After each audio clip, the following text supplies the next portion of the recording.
Segré. Vamos começar os trabalhos aqui com o nosso Bom Dia Pra Quem?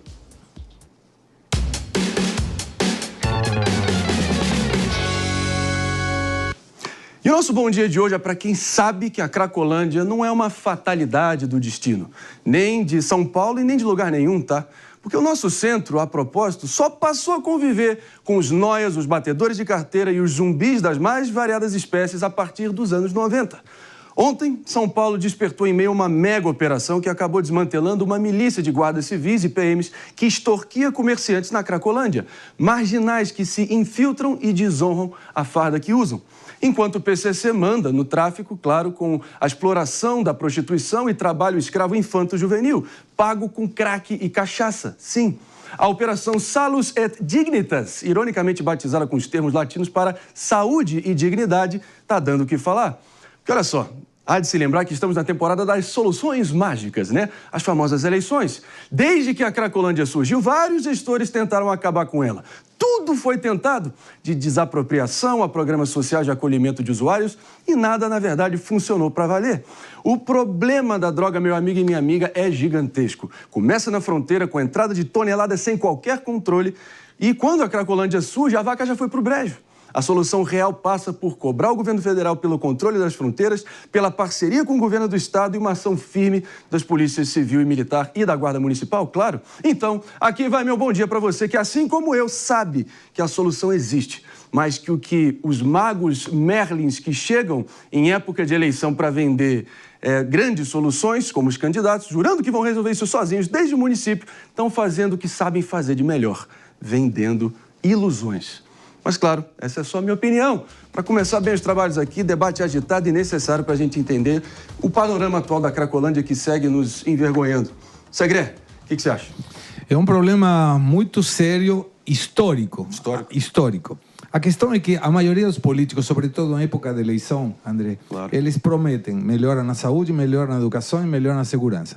A minha pergunta é, se um dia realmente conseguir segurar essa onda, o que eles vão propor? Para melhorar o quê? Aí perdeu o sentido da eleição, porque sempre estão dando propostas para isso. Mas me parece que é uma questão social, uma questão econômica também, porque temos muitos interesses econômicos no meio, que espero, desejo, torço, para que um dia, sobretudo pela saúde dessas pessoas, a coisa possa ser resolvida. Mano Ferreira, como eu bem disse aqui, desde os anos 90, variando em diferentes graus de repressão a reabilitação, acolhimento e, enfim, policiamento, e a gente vê a situação perdurar. O que você acha? A Cracolândia é um sistema de poder criminoso que utiliza dos usuários quase como escudos humanos para postergar a manutenção do seu poder. E, para isso, como a operação demonstrou, se infiltram com agentes do poder público, como guardas municipais que foram devidamente presos, e também buscam se infiltrar na polícia. E é muito importante, para ter qualquer tipo de combate efetivo, que o Estado seja capaz de se prevenir da infiltração do crime organizado. Solução fácil não existe. Já já a gente vai estar recebendo o vice-governador Felício Ramute aqui no estúdio para a gente entender quais são as ações empreendidas nesse exato momento para tentar conter isso. Mas olha só, o fato é que para a gente ter clareza na dimensão da tragédia humana da qual a gente está falando de pessoas sendo escravizadas, sendo prostituídas pelo PCC para conseguir drogas. É uma situação dramática. Mas, além de todos os roubos e furtos, né, sem mencioná-los, claro, sendo feitos à plena luz do dia, é o que se vê no centro de São Paulo cada vez mais decadente. Mas agora o que a gente não vê é alguma medida efetiva para acabar, ou pelo menos mitigar, minimizar a situação por lá. Será? Por isso que a gente vai tentar ouvir de quem realmente tem essa responsabilidade. E agora a gente recebe, em definitivo aqui no nosso Morning Show, o vice-governador do estado de São Paulo, Felício Ramute. Ele que foi designado pelo governador Tarcísio de Freitas para atuar nas mais diferentes pastas, com objetivo principalmente na ação na Cracolândia. Muito bom dia, vice-governador. Obrigado pela presença. Bom dia, André. É um prazer estar aqui. Bom dia, Felipe, o Palumbo, o David, poder falar um pouquinho sobre o centro da cidade, sobre as ações do governo do estado em parceria com a prefeitura. Vai ser uma manhã muito proveitosa. Acompanhem, que a gente vai poder esclarecer muitos pontos. Essa é a nossa expectativa. Obrigado pela presença ilustre aqui e, como a gente bem disse, né, o próprio David de Tarso também está aqui com a gente, nosso especialista em segurança pública, membro cativo do nosso Morning Show, mas variando de diferentes graus, né, vice-governador? De acolhimento, a internação compulsória, até o famigerado Bolsa Crack, enfim. Tivemos que lidar com manchetes frustrantes, desoladoras agora, vendo que agentes públicos, poucos, tudo bem, que poucos, mas estão envolvidos nesse esquema da Cracolândia. Como que o poder público e a esfera pública que nós cidadãos precisamos acreditar, o que está sendo feito para que dessa vez possa ser diferente? Olha, primeiro deixar claro sobre a operação de ontem que o principal diferencial da operação de ontem foi a integração de todos, várias agências, nós estamos falando de Polícia Civil, Polícia Militar, o Ministério Público, né, o nosso promotor Lincoln, além a Anatel envolvida, Polícia Rodoviária Federal, Receita Federal, uma operação integrada e também com o objetivo de buscar afetar o ecossistema do tráfico. Muito importante que a gente trabalhe nesse sentido. Então não foi uma operação direta no fluxo, como a gente chama na cena aberta de uso, né, conhecida como Cracolândia, né, a gente evita associar a palavra Cracolândia, porque aquilo não é um parque de diversões, como você bem falou, André, ali nós temos vítimas também, por isso a operação de saúde, né, o foco da operação é essa questão de retomar a dignidade, inclusive para os usuários. E a gente pode contar um pouquinho das ações, não só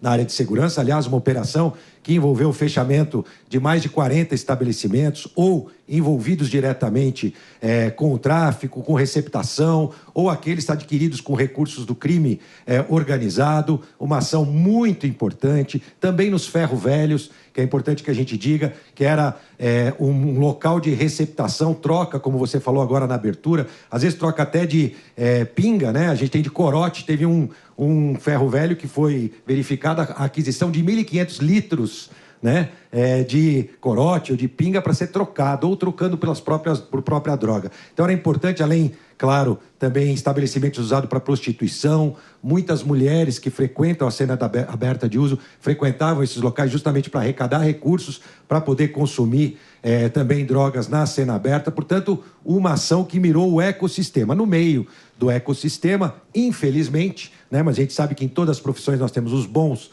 e os maus profissionais, também foi encontrado guardas civis municipais, estão sendo apurados outras questões em relação à própria Polícia Militar, à Polícia Civil, mas ligado no caso específico do Guarda Civil Municipal, a venda de segurança, principalmente para os comerciantes, também tráfico de armas, existe essa investigação que continua. Essa ação que aconteceu ontem é a primeira, na verdade, que o Ministério Público fez, ela começa, né, no dia de ontem, ela não termina no dia de ontem. Hoje, especificamente, a ação da Prefeitura é continuar os emparedamentos, né? E tem um tema que nós não falamos aqui ainda na abertura, mas eu sei que o Palumbo sempre fala sobre esse tema, que é a questão do judiciário. Importante que a gente fale também, 60% das pessoas que estão nas cenas abertas de uso estão descumprindo medidas judiciais, né? Ou estão aguardando julgamento, ou em regime semiaberto, e tem regras para serem cumpridas determinadas pela própria justiça. E, claro, frequentar a cena aberta de uso não é uma dessas regras, e nós já fizemos mais de 1.000 encaminhamentos às justiças desses descumprimentos. Importante dizer também que hoje todos os usuários estão qualificados. Nós sabemos quem está na cena aberta e, claro, também fazer uma comparação. Há 2 anos e meio atrás, nós falávamos de quase 4.000 usuários ali, que frequentavam na época ainda a Praça Princesa Isabel, hoje ali na Rua dos Protestantes, por volta de 250 usuários na parte da manhã, à tarde e à noite sobe até 800 usuários. Então, uma ação que já trouxe alguns resultados, mas assim como todos nós, um problema de 30 anos, o nosso trabalho é para que a gente consiga, a cada dia, diminuir essa situação, fazer com que a gente tenha esse enxugamento, dando assistência e saúde, e eu vou poder ter a oportunidade de falar ainda sobre isso. Sem dúvida alguma. 10 horas e 12 minutos aqui no nosso Morning Show ao vivaço com o vice-governador do estado de São Paulo, Felício Ramute, nos prestigiando aqui para trazer realmente jogar luz. Importante a gente ver esse grau de integração. Palavras vão ao vento, ações concretas sendo realizadas. Espero que na direção certa. David de Tarso, com toda a sua especialização, por favor, a palavra é sua. Bom, a gente sabe, né, que é um problema realmente de mais de 30 anos, mas a proposta, quando vocês assumiram a gestão, era de realmente minimizar a questão da Cracolândia. A gente até mesmo viu, diante de algumas atitudes de hubs sendo criados, mas a gente vê também, por outro lado, o PCC abraçando esses usuários, escravizando essas pessoas, prostituição, como o senhor acabou de enfatizar. Então, assim, o que de fato as pessoas vão poder ver de solução para aquela região, e não só aquela região, mas outras 69, porque existem cerca de 70 cenas abertas de uso em São Paulo, e a gente vê esse crescimento de usuários cada vez mais, vice-governador.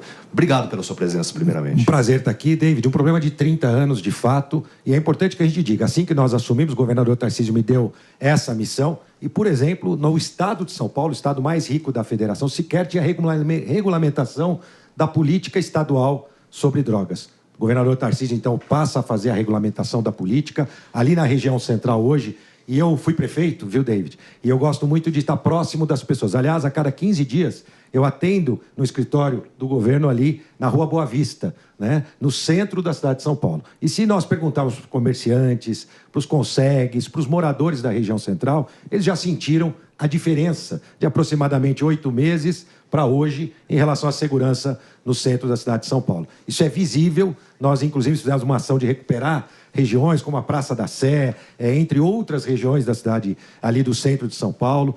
Nós estamos trabalhando agora na Santa Efigênia, na Rua das Motos, em parceria sempre com a Prefeitura. E o Hub, que é o Hub de Cuidado em Crack e Outras Drogas, tem como objetivo justamente oferecer assistência em saúde para esses usuários. Só para vocês terem uma ideia, nós já atendemos em aproximadamente 1 ano e 6 meses de Hub, nós já atendemos aproximadamente 30 mil usuários no Hub. Dos 30 mil, 12 mil foram encaminhados para internação, ou internação em hospitais especializados, ou acolhimento, que nós chamamos, em comunidades terapêuticas e casas terapêuticas. O trabalho social que é feito diariamente ali também, na cena aberta de uso, que hoje está concentrada na Rua dos Protestantes. Mas, vice-governador, o que falta de fato? Porque a gente vê a ação de milícia, né? Como a gente viu no Rio de Janeiro, essa operação de ontem também evidenciou isso.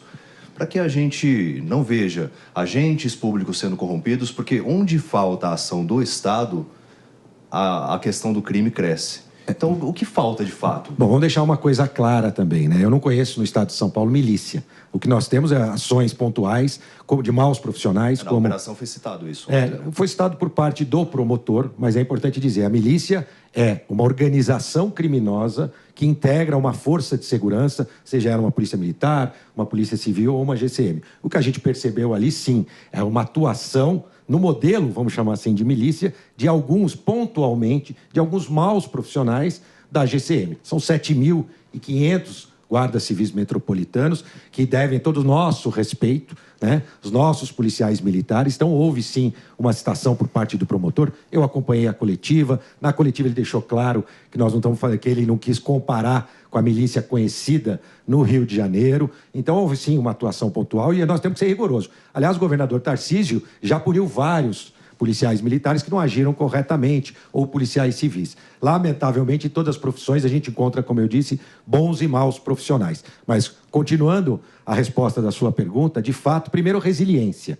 Como eu disse, são ações que devem acontecer. Quando eu falo sobre o tribunal, sobre a questão do judiciário, e nós temos ali, por exemplo, ferros velhos que foram fechados 3 vezes, anteriormente a esta operação de ontem, mas de forma administrativa. Ontem foi de forma judicial. Então, a gente espera que permaneçam fechados. Aliás, um deles bem na frente da cena aberta ali da Rua dos Protestantes. Um grande ferro velho que conseguiu 3 liminares para se manter funcionando. Com essa operação conjunta, a gente entende que essas decisões serão definitivas e, de fato, a gente pode avançar ainda mais. Além da ação, claro, de cuidado àquelas pessoas, tanto na área social. Nós temos um programa da Prefeitura, que é o Programa de Auxílio ao Trabalho, né? É o POT, que é tão importante também, para poder encaminhar para a porta de saída esse usuário. Então, acolher aqueles que mais precisam, as pessoas em vulnerabilidade, e cada vez mais poder atuar firme na questão da segurança pública. O governador Tarcísio tem isso muito claro. Aliás, ontem a importância do Léo do Moinho. O Moinho na região central é um tema que tem que ser dito, tem que ser tocado também. A questão da favela do Moinho. Já houveram iniciativas anteriores, mas que não conseguiram, de fato, fazer com que o problema se encerrasse definitivamente. Houve até, inclusive, moradores que chegaram a sair da favela do Moinho. Recentemente houve até entrega de chaves de apartamentos para esses moradores, mas é preciso de uma solução definitiva. Ontem também, com êxito, a prisão do Léo no Moinho, lá em Praia Grande. Também uma área de comunicação, como a gente acompanhou, antenas que faziam com que pudessem ser interceptadas as comunicações da polícia, antenas também para que os criminosos pudessem se comunicar. Então, essa atuação no crime organizado, no ecossistema, é fundamental. Ela faltava em todas essas ações que a gente veio fazendo. Agora, nós não tínhamos expectativa, viu, David, de acabar com o problema em um ano, algo de 30 anos. O que a gente tem feito é atuar com uma direção, todo o planejamento que nós anunciamos lá em abril do ano que o Tarcísio assumiu, do ano passado, vem sendo seguido rigorosamente. Talvez não na velocidade que nós gostaríamos,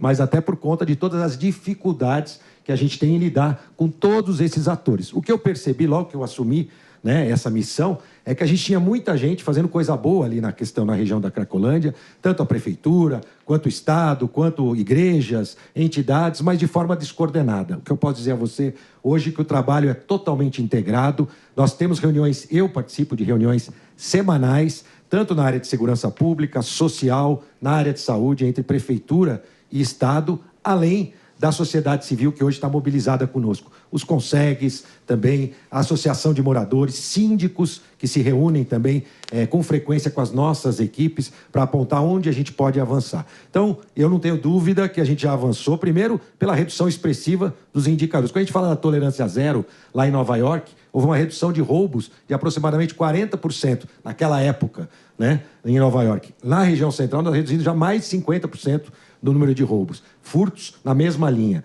Então, a gente tem um resultado positivo, mas sabemos que temos muito trabalho pela frente e estamos empenhados e determinados a continuar desidratando a cena aberta de uso. Nós temos ali, por exemplo, 120 usuários, David, que são os mais críticos, que a gente chama de mais críticos, estão todos monitorados. Nós temos as passagens deles pelos equipamentos de saúde, pelos equipamentos sociais, que são aqueles em situação mais difícil, mais grave ali, que a gente monitora. Além desses, como eu disse, mais de 800 usuários cadastrados, com toda a ficha, onde a gente tem todo o histórico. Tem mais um passo importante, e aí vou aproveitar a sua pergunta, que também deve ser feito. Nós temos os egressos do sistema penitenciário. Eles precisam todos os meses, alguns mês a mês, outros de 3 em 3 meses, conforme determinação judicial, comparecer aqui no centro, né, na SAP, aqui na região central, para assinar a sua fiscalização que ele está cumprindo as medidas. Imagina que todo mês, por volta de 2.500, né, detentos, vêm até, ou ex-detentos, né, eles vêm até a região central, muitos deles, às vezes, até sem recursos para voltar para a região da cidade de São Paulo, da onde ele veio. Então, nós queremos evitar isso, estamos começando agora a construir uma plataforma eletrônica para que ele possa dar a sua fiscalização, vamos chamar assim, sua prova de vida, eletronicamente, através de celular ou através de forma descentralizada nos nossos SICs, evitando essa migração desses egressos do sistema penitenciário para a região central também. Então, como eu disse, são ações que você vai fazendo em todas as áreas. O trabalho tem tido resultado, mas, claro, ainda está aquém daquilo que a população da cidade de São Paulo deseja e o que nós queremos também para o centro de São Paulo. Excelente, seguimos aqui a todo vapor com a nossa entrevista ao vivaço com o vice-governador do estado de São Paulo, Felício Ramute. Ele que foi incumbido com a tarefa pelo governador Tarcísio para cuidar especificamente de toda a região da Cracolândia e ali tudo que tem saído daquela região, todos os problemas que são muitos. E o buraco é mais embaixo, né, Palumba? A palavra é sua agora. O próprio vice-governador mencionou a favela do Moinho, a investigação revelou até o tal dispositivo capeta, que supostamente esses guardas civis aí rebeldes estavam usando para bloquear o rastreamento da polícia e ficar ali nas sombras. E até teve candidata a vereadora pelo PT, que foi suplente de vereadora no meio dessa confusão toda. Paulo... É uma comunidade muito difícil de trabalhar lá. Inclusive, os traficantes jogam a população contra a polícia. Então, toda vez que se faz uma prisão lá, eles vêm para cima da polícia com pedras, com paus, tem que sair rapidamente. Mas, para quem não sabe, o vice-governador Felício Ramute, ele foi prefeito de São José dos Campos. E hoje, graças a ele, e ao seu sucessor Anderson, é uma das cidades mais seguras do país. A gente tem que deixar isso bem claro. Por quê? Porque ele investiu em segurança, porque ele investiu em equipamento e assim o povo tem um pouco de tranquilidade, sem contar da muralha eletrônica. Mas, vice-governador, eu queria perguntar para o senhor que a Cracolândia não é só um problema de segurança pública. Eu queria perguntar para o senhor o que está sendo feito na área da saúde, na área do social, para amenizar esse problema. Posso aproveitar só o gancho da pergunta do Palumbo também? O senhor vai se afastar de vice-governador para as eleições municipais, para ajudar? Vamos falar sobre os dois temas. Primeiro, né, mais uma vez... Aproveitar a presença, né? E aproveita. Por favor, eu sei que é época de eleição. É isso não adianta mesmo. sorriso. O que a gente quer é solução e Ele honestidade. está falando do isso trabalho mesmo. aqui, mas se ele Honestidade- for se afastar, e também... E como você bem disse, André Maria, é época de soluções mágicas. Não é? Às vezes, Não é? gente que nem conhece os problemas profundamente, tem preguiça, às vezes, até de estudar, né, determinados problemas e aparecem com soluções mágicas. A gente sabe como é, eu fui prefeito por 2 vezes, né, por 2 mandatos, acompanhei outras eleições. Não posso deixar de falar sobre o nosso delegado Palumbo e quanto ele foi importante nesse trabalho de avanço em relação às políticas públicas de segurança lá na cidade de São José dos Campos. Antes dele ser vereador, depois, quando vereador, eu tive a oportunidade de estar com ele no gabinete, né, também lá aqui na Câmara Municipal e agora como deputado federal. Sempre atento a esses temas, valorizando as polícias, como ele chama, né, as polícias municipais, nós, as guardas municipais, valorizando em todo o estado. Foi muito importante essa parceria para que a gente pudesse avançar. De fato, né, a cidade de São José evoluiu bastante em relação a isso, porque atuou em forma integrada, de forma conjunta. O governador Tarcísio vem fazendo o mesmo em relação à questão do judiciário, o Ministério Público, essa atuação conjunta com a própria prefeitura. Se você perguntar para os moradores da região central, eles nunca viram uma atuação, uma sinergia tão grande entre o prefeito e o governador para os temas da região central. A ampliação da atividade delegada, onde a gente ampliou também o número de policiais, o novo batalhão ali, o novo batalhão na região central, também motos, enfim, uma série de ações, por isso que os resultados já estão aparecendo. Em relação à sua pergunta sobre política, de fato, principalmente ali no Vale do Paraíba, a gente tem muitos candidatos a prefeitos que demandam a nossa presença. E sim, eu estou estudando essa possibilidade de me afastar a partir do dia 9 de setembro para que eu possa me dedicar às campanhas, em especial no Vale do Paraíba, mas onde eu puder ser útil e ajudar. Existe essa possibilidade, ou de um afastamento, uma licença não remunerada, deixando claro, ou férias, isso está sendo analisado juridicamente, e aí eu vou tomar a decisão mais quem para frente. fica à frente da Cracolândia? Não, os trabalhos continuam. Na verdade, quando a gente se afasta, por que é isso? Às vezes é meio incomum. É para que a gente tenha a liberdade de poder fazer ações nas cidades, mas, claro, continuando o meu trabalho. Então, eu quero ter essa liberdade de amanhã, se eu estiver numa cidade, eu não ser acusado, por exemplo, de estar ganhando e, ao mesmo tempo, fazendo junto com um candidato a prefeito. Então, por isso que eu gosto de deixar bem claro, por isso que eu divulguei isso, porque caso você me encontre em alguma cidade fazendo campanha no mês de setembro, vai ser porque eu ou me afastei ou por conta de férias, onde eu vou poder, então, também, além de continuar exercendo as minhas funções de vice-governador e as minhas missões, vale lembrar, também sou presidente do Comitê de Desestatização do Estado de São Paulo, então todos os projetos de PPP, de concessões e privatizações, eu também acompanho e me reúno com as equipes da Secretaria de Parceria, Secretaria de Infraestrutura, de Educação, outra missão que o governador Tarcísio me incumbiu. Muito bem, 10 horas e 25 minutos. Seguimos aqui, claro, com a nossa entrevista com Felício Ramute, vice-governador do estado de São Paulo. E estamos falando aqui, talvez, o grande nó górdio da sociedade paulista, um dos temas mais difíceis de você resolver.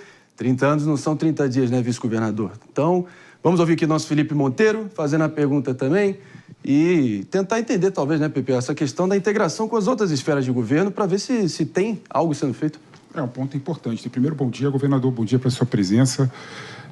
E bom esclarecer esse ponto tão importante para a população do município de São Paulo, do estado de São Paulo, né, que enfrenta essa questão da Cracolândia.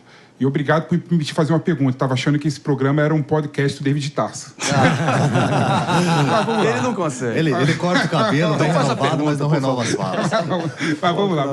O que eu acho impressionante, governador, é que quando você pega, por exemplo, a discussão da Cracolândia em geral, parece que tem 2 viés ideológicos que não se conversam entre si, né?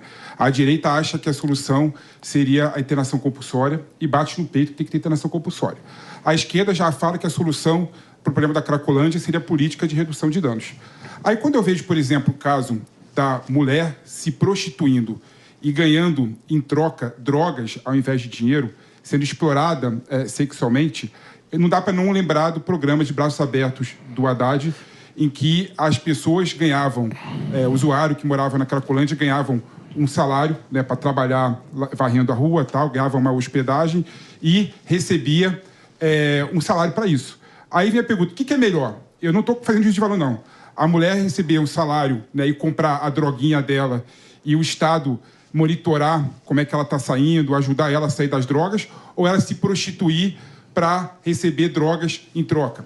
Eu estou querendo colocar essa discussão, governador, no sentido muito mais profundo, né, sem viés ideológico. Eu acho que nós temos que ter tanto internação compulsória para determinados casos, que tem gente que vira um zumbi na Cracolândia, quanto política de redução de danos. E fico feliz que você falou que ataca a questão da Cracolândia como uma questão multidisciplinar. Também tem questão de saúde, questão de assistência social e outras políticas públicas.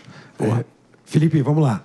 Respondendo objetivamente a sua pergunta. Logo que eu iniciei esse trabalho, eu fui escutar muitas pessoas envolvidas em trabalhos anteriores, inclusive de qualquer linha de pensamento. Eu tive com o Suplicy, tive com o Júlio Lancelotti, né? Eu, como venho de prefeito, como eu bem disse, a gente tem essa oportunidade de olhar no olho, entender a situação. E uma coisa que nós percebemos logo que nós assumimos é que, independente do qual tinha sido a ação anterior, meu objetivo era buscar informação. E aí, pasmem, né? Nós não encontramos absolutamente nenhuma informação consistente sobre os programas anteriores. Você citou o Braços Abertos. Para dizer do Braços Abertos, nós temos uma única informação, que é uma pesquisa feita com 80 usuários. Ou seja, né, a gente não pode dizer que aquilo é representativo de um programa. O que mudou nisso? E já respondendo a segunda parte da sua pergunta. Então, nós fomos escutar tudo que tinha sido feito. E aí, qual foi o plano de ação que foi divulgado? E o David esteve presente na coletiva lá em abril do ano passado, né, um pouco mais de um ano. Então, nós miramos naquilo que era comum, independente da ideologia. Vamos atacar nos pontos comuns o trabalho multidisciplinar, vamos levar a questão da saúde com o hub de cuidado com crack e outras drogas, porque antes também é importante a gente diga, né? E por conta da política de desinstitucionalização, né, do manicomial, né, o fim dos manicômios, também ela acabou sendo extensiva em relação ao tratamento de drogas. Então, nas cidades, não se encaminhavam as pessoas para a internação, era sempre para os CAPs, para os atendimentos ambulatoriais. Em 2023, foram encaminhados por volta de 50, 100 pessoas numa cidade como a cidade de São Paulo para a internação. Então, era preciso mudar essa realidade, mostrar que a internação, ainda voluntária, também é um caminho. Por isso que nós já atendemos mais de 30 mil no Hub, por volta de 12 mil foram encaminhados para a internação ou para acolhimentos em comunidades terapêuticas. Então, realmente, a gente tem que tirar a questão ideológica de lado. E complementando, só para eu concluir, aí eu vou falar um pouquinho da compulsória, a diferença é que hoje a gente criou um grande repositório de dados, Felipe. Então, a gente sabe exatamente quem a gente atendeu no Hub e quem está lá na cena. Então, eu vou te contar dados, por exemplo. 70% daqueles usuários hoje têm algum benefício governamental já, né? Bolsa Família, tem o próprio POT, que é um programa também do município, que é importante que se diga, tem 5 mil beneficiários do POT, que é a porta de saída. Eles recebem para fazer treinamento ou para fazer algum tipo de trabalho na prefeitura. Então, já existe esse programa que chama POT, é da prefeitura, e já existe recurso na mão dessas pessoas. 70% dos usuários da cena aberta de uso têm algum tipo de benefício governamental, da esfera federal, ou da esfera estadual, ou da esfera municipal. Então, não dá para fazer uma referência direta com a falta de recursos para ele ter optado por estar ali ou por um problema realmente de saúde, ele acabar ali naquela situação de vulnerabilidade deprimente que a gente vê. O que a gente constata hoje, já tivemos 4 mil usuários, como eu disse hoje, por volta de 250, 300 na parte da manhã, aumentando para 800 à noite, um perfil diferente no usuário à noite. No usuário à noite, a gente percebe um uso mais recreativo. Aquele que sai do seu trabalho, aproveita ali que tem oferta de droga barata, vai até ali e consome droga com outro objetivo. E aí a gente está preparando ações também para a questão dos usuários à noite. E em relação à internação compulsória, para não fugir de nenhuma pergunta, né, ela pode ser utilizada no momento certo, mas a gente tem ainda muito por fazer. Você vê que a gente tem ações em todos os lugares, nós já temos internações involuntárias, é bom que se diga, é diferente da compulsória. Involuntária, às vezes, é um parente. Nós já tivemos um caso lá, André, onde a esposa seguiu para o tratamento no Hub e pediu para que a gente fosse buscar o marido lá na cena aberta de uso, para que ele se internasse também junto com ela, em locais separados, claro, mas que ele também passasse pelo tratamento. Então nós fomos até lá e de forma involuntária, a pedido dela, a gente acabou fazendo e orientando o tratamento para os dois, fazendo a internação dos dois. Então também existe essa modalidade, inclusive por questões médicas. A gente tem hoje, eu lembro que a gente, André, vocês acompanharam aqui quando a gente colocou aquelas gradis ali na cena aberta de uso, ordenando a chegada de equipamentos de saúde, de ambulâncias. Nós já fizemos vários resgates e, nesse caso, também são internações involuntárias, aonde o médico constata uma situação precária em relação àquele usuário e que é fundamental que ele siga para um encaminhamento ou de internação, para desintoxicação, enfim. Então, Felipe, de fato, ali já tem muita gente que recebe recursos. Então, essa não seria o caminho que a gente entende, ou seja, dar mais dinheiro para eles, que eles vão evitar. Talvez quanto mais dinheiro, mais consumo de droga. Inclusive, é um fenômeno próximo do pagamento desses benefícios, aumenta o número de usuários na cena aberta de uso. Aliás, deixa eu só fazer uma parte, André. Pela primeira vez, nós temos transparência absoluta. Você entrar no site da Secretaria de Segurança Pública, você vai saber qual foi a contagem da semana passada, do número médio de usuários frequentando a cena aberta de uso na semana passada. E vai ver com coordenadas georreferenciadas aonde aconteceu cada tipo de roubo, de furto, o tipo e a modalidade desse roubo e furto na região central da cidade de São Paulo. A gente quer dar transparência porque a gente pode ser cobrado, né? A gente não tem medo de ser cobrado, não. A gente quer ser cobrado para que a gente possa ser melhor. Então, muito trabalho ainda na região central, mas o governador Tarcísio está determinado a trabalhar de forma integrada. A operação de ontem ficou mais evidente esse trabalho integrado, não só das forças de segurança, mas do Judiciário, do Ministério Público, da Prefeitura. E nós vamos continuar com essa resiliência a gente entende que agora deve desidratar um pouco mais a questão da chegada da droga na cena aberta. Hoje eu vi uma matéria de manhã, né, com alguns usuários, continua chegando a droga. A expectativa não era que do dia para a noite as drogas na região central acabassem extintas por conta da operação de ontem. É uma operação de inteligência e a gente avança desidratando a cena aberta de uso e dando um melhor caminho, um melhor futuro para essas pessoas que hoje vivem nessa situação precária e vulnerabilidade, fazendo uso ali, especificamente na cena aberta da Rua dos Protestantes.